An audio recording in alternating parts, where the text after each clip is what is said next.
I like talking to women that are older, taken, beautiful, or way out of my league because I have convinced myself that it is safer that way. Inside of me is still a short little boy who finds satisfaction from the attention of women that are usually above his reach. I still find gravity and its laws a nuisance, hence I'm always eager to defy it. I'm celibate.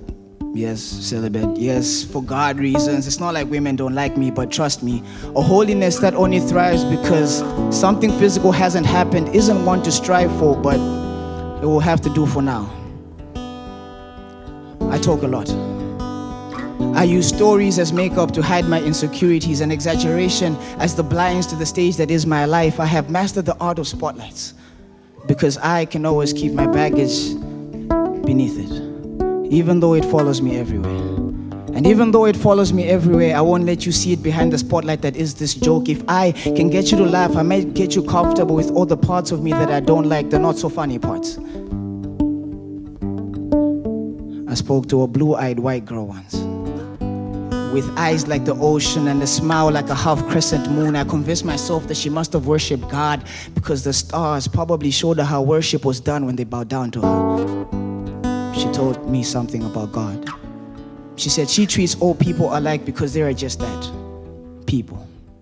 And here I was, treating her like a slot machine, ready to place the coin of conversation at every slot, trying to pull at her heartstrings in exchange for a smile, attention, and a big lotto winning. Something about the human experience is selfish. We think selfish, taken, older, beautiful, or way out of our league, that is safer. Some days we even call it self-care. I promise myself that I have no ulterior motives. Some habits are just harder to kick than others. But they say practice is the master of all learning, and so instead of practicing that which is right, like self-denial, each day I practice how close I can get to making you smile without taking your number. Some habits are harder to kick than others. Some buckets we kick once, and when the water of our life spills over, there is no getting it back. We play around mud puddles when we could have holidays at the beach. We dance around boreholes when the fountain of life offers us an endless draw of attention and looking away from ourselves. But to him, I shot my shot the other day. It ended with regret. A bunch of what are we? Where is this going? What are we doing? If anything, we are building sandcastles in the rain.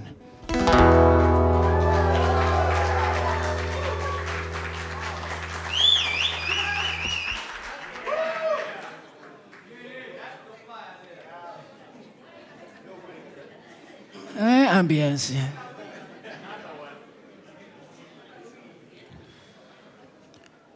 You act like falling in love is a bad thing. Like it's a disease, a leprosy that covers your skin and makes you unclean.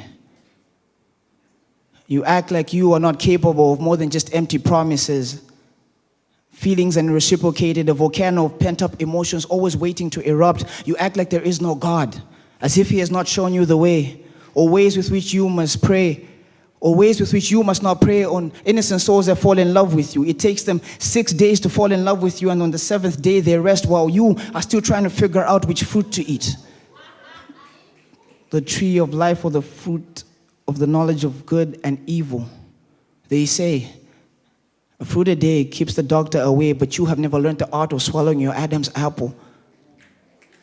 And so you forget that this house cannot be enough home for you and them, your ego and love, your selfishness and all your other desires. You act like falling in love is a hard thing. My God, why are you so hard to love?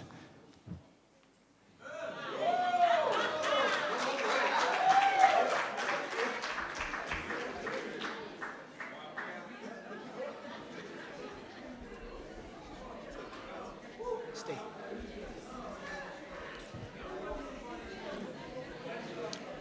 So sometimes you find a lover that's hard to love, but you realize like you really love them. And like as guys, sometimes we'll be chatting and you'll be lying to each other about how, you never beg for a girl to stay, what. But you be deep in them dips, like, baby, Please, please, please, please, please, please, please, please, please, please, please, please, please, please, please, please. So, stay.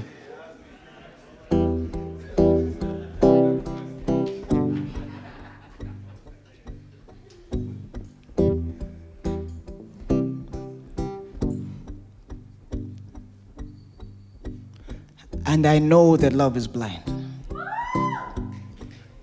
So even with my eyes closed, I'm trying to find you. Understand that what my eyes can't see, my heart shall feel. What my mind doesn't understand, my soul shall know, making sense of what truly is real. And I know that love is blind, but that even it can see that you and me were meant to be. So baby, if I ask you to stay, would you please? And I understand. The last man that you trusted to lead your path was a pathological liar, hell-bent on trying to use your trust as a rope to pull himself out of his misery. He came mighty close to draining the truth and life out of you, but you persevered. You came out stronger. So trust me. A drunk man seldom tells a lie, and I lie if I ever say that I'm sober. And so far, you are my choice of drink. So be my spirit. Let me drink you. Mix with my blood as you run through my vessels, past this heart that is rooms filled with baggage left by past mistakes and lovers that should have just remained friends. Up to my mind. Up to my mind to make me understand that sometimes perfection is only a stone's throw away. And so even though I'm never in the right frame of mind to tell, but what I can tell in great detail is how much I want you to stay. Because often we go through hoops and loops, trying to complete the circle of life by never dying to ourselves. We've become accustomed to the never-ending merry-go-round. And it's become our custom to fill our lips with poison so that every time that we kiss, we make acts of betrayal. We become each other's Judas, hanging our souls on trees, hoping that our bodies decompose and soil the ground where we had planted our seed of emptiness, hoping that that seed grows into a big, beautiful tree. The darker the berry, the sweeter the juice. We made beautiful music each time we ate of the forbidden fruit. But this was no garden, and so there were no trees. We lived in a concrete jungle, her and I, with the truths that we had exchanged for the lies. But herein lies the moral of this story. As we're still trying to figure out what friendship looks like, baby, would you please stay? As we come to terms with the fact that maybe one day we might not have lovers for each other, baby, would you please stay? So won't you stay with me? 'Cause you're all I need. This ain't love, it's clear to see. Darling, stay with me. Oh, won't you stay with me? 'Cause you're all I need. This ain't love, it's clear to see. Darling, darling, stay with me. Ladies and gentlemen, Mr. Paul Katala.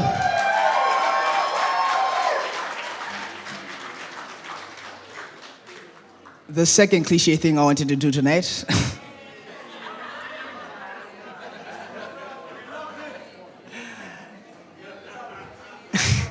I knew you'd love it. Step back, breathe, look at the audience, enunciate your words. Thank you so much for indulging me.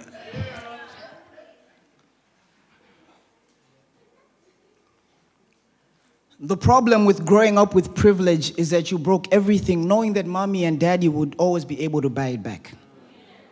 So you broke your phone and your console knowing that they would be able to buy it back, but the problem is you grew up and started treating hearts and bodies the same. As if when you break a heart and a body, you can put it back together. We tend to love mosaics because they remind us that broken pieces can be made whole and beautiful again. But we forget that the art of mending hearts and bodies is a skill that God never shared with us.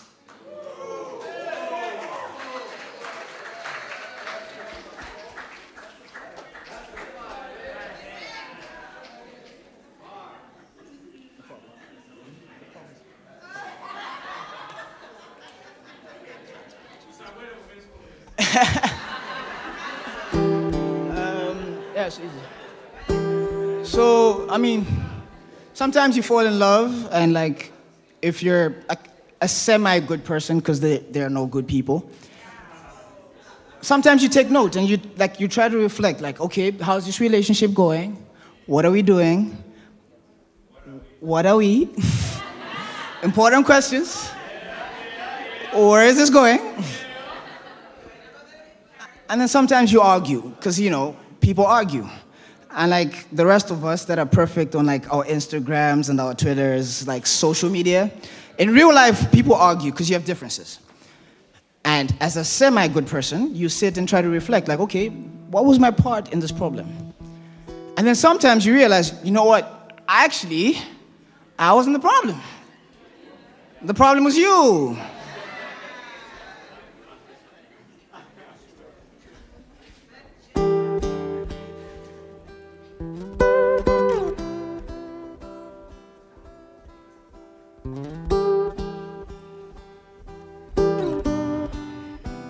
The problem is you and your kind.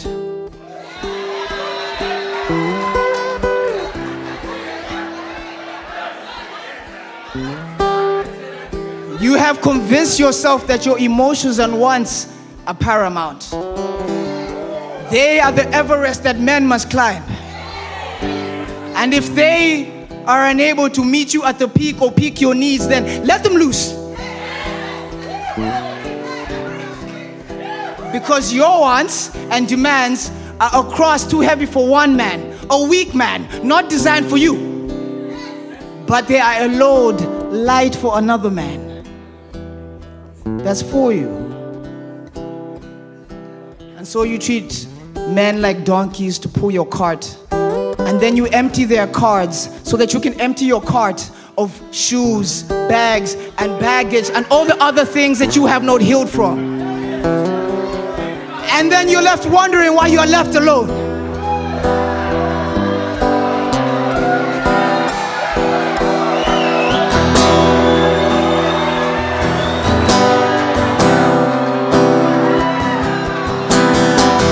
Why are you shocked? As if you didn't act like you are the only thing that mattered in your relationship.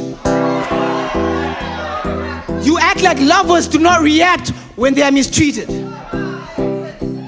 You act like being told that you are wrong isn't love.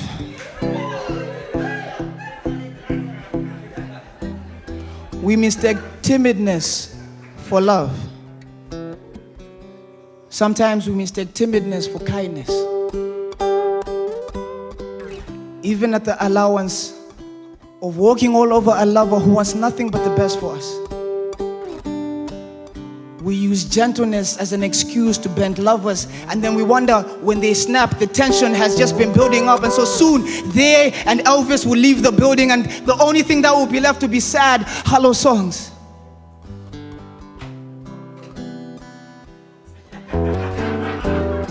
I wonder if there's a song that rings throughout the universe. I wonder if the sun sings to the moon. And when Satan offers up her rings, I wonder if the stars get jealous. I wonder if in your universe, when you do not get what you want, does your righteous anger find a piece of wood to burn, or does it become a burning bush? Do you always consider yourself holy ground, a place where you can do no wrong? I must remove my slides. And only your wants and emotions matter here. I wonder if there will be a day when the debris of the storm of the words that you have said will cover the spark that is left of us, and that there will be nothing left for us to light. I hope by then that your raging sea would have found a shore wide enough for it. I know, my love, you've heard it all before. But I hope that one day you will find a lover that is stronger than I, more accommodating, more loving, easier to love, a bay wide enough for your emotions, an ocean deep enough for your floods, an ark waiting to be built, a spaceship built by Elon Musk, ready to travel the universe of your existence where you alone matter. I love her, strong and secure enough to live in a world where only your feelings matter. I love her, conscious enough to not always be politically correct because I am nothing of the sort. I love her, who knows when to be politically correct and not feel like they are dying inside because I am nothing of the sort. I hope by then, some men would have scaled to your peak, picked your interest, swept you off your feet. I hope by then, they would have loved you enough and not grown tired of feeling like this love is not enough. I hope by then that this love will be enough. I hope by then that this love will be enough.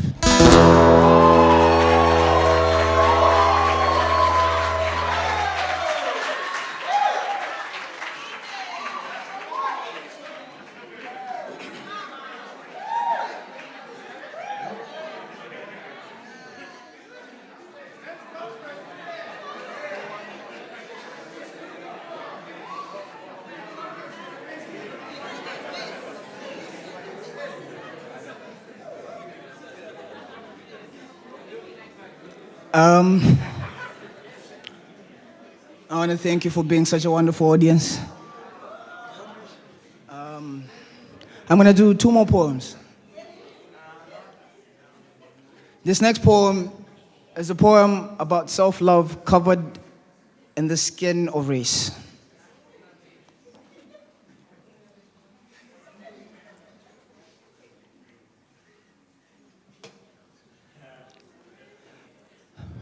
After coming off the phone, my white Irish friend who spent some time in Burundi and speaks French tells me that his French-speaking friend tells him that he speaks French like a black man.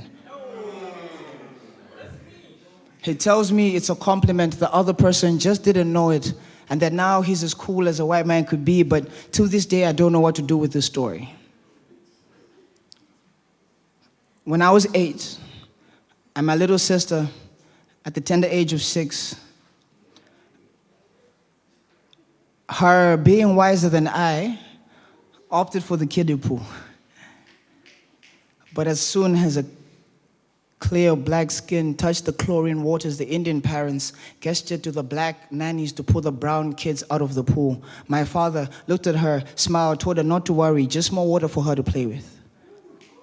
I don't remember much of my childhood, but to this day, I don't know what to do with that memory.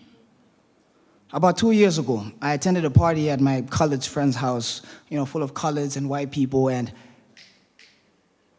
other people that were closer to their God. I got a lecture from a Greek white girl who told me that sometimes I react a bit too much to certain jokes because maybe, possibly, quite frankly, I am insecure about being black. I usually don't run out of words, but to this day, I don't know how to react to that. What happens when your voice isn't enough of a shield to cover your skin? What happens when you aren't young enough to know the difference between people and their colors? What happens when you are told who to be, what to be about who you are? You bite the bullet, smile, act like you're not surprised. Sometimes, it doesn't take how much you make to not be considered the thief in the room. Or that the reason that you are at this party It's because you are the son of the house help. You see, rich nigga, house nigga, still a nigga. I pray that we can get to a place where we stop looking at each other based on the color of our skin and maybe bond over the color of our blood, that red crimson fluid that flows through all of us and connects us like a life bead that tells us we are worthy of love and existence with each other. Thank you.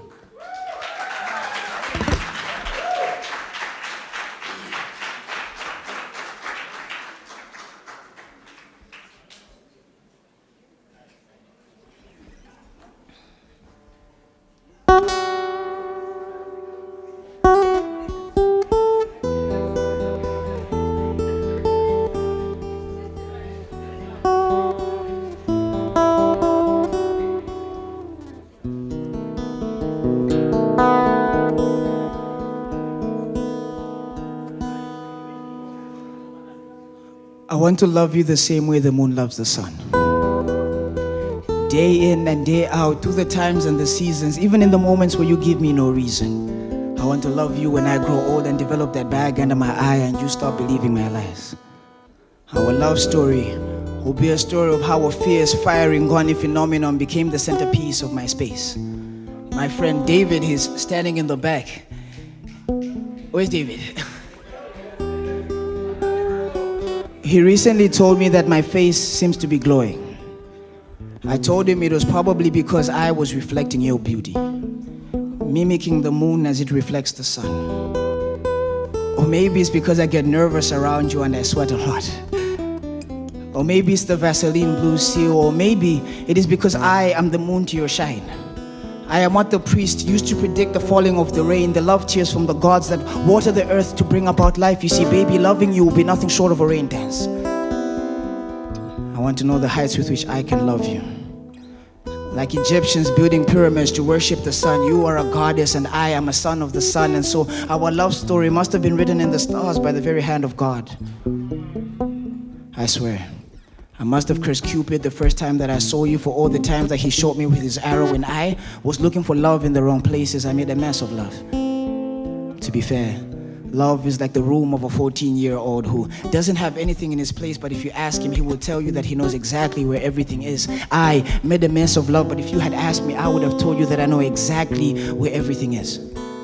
To be fair, love isn't always tidy. And so I kept my hair uncombed throughout the months of January and February. Even though I looked and bathed, I kept it so as a token of my love for you. And your love drove me to a desert, and I lived off the sweet honey of the voice notes that you sent me and the locker swarm of the pictures that we took in my phone. And I nicknamed myself John because I am a Baptist after all, and you are like the River Jordan. So I came to you to plunge myself beneath the flood of your care so that I could learn to die to myself and then learn to love you again.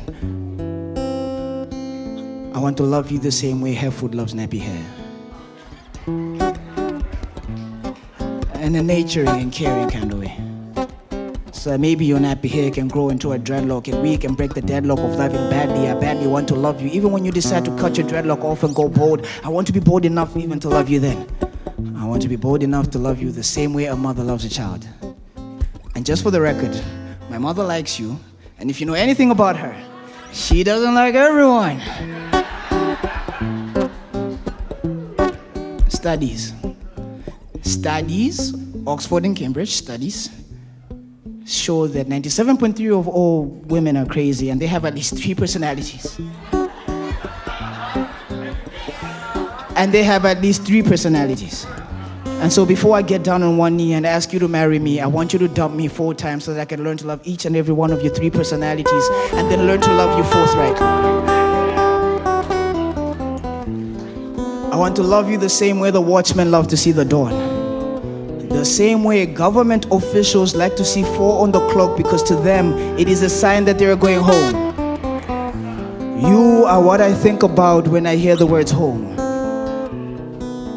The sound of the TV left on, the soft caressing of the copper floor, the drip in the sink that needs fixing, the calling of my mother in the corridor, the closing of my little sister's door, the softness of my bed, the whistling of the leaves outside, the barking of the dog, the sliding of the gate. You are what I think about when I hear the words home. I wanted to learn all the ways with which I could tell you that I loved you. So I signed up for some Swahili, Tumbuka, and French classes so that in them I could learn them, so I could tell you in them how much I want to love you. But still, I felt that that wasn't enough, so I connived with the sun, the moon, and the stars so that every day and night you would look up and read a poem written by me of how much I want to love you. But still, I felt that that wasn't enough, so I bribed the air so that with each breath that you take, you would inhale me and exhale a poem written by me of how much I want to love you. I want to love you as abruptly as this poem ends.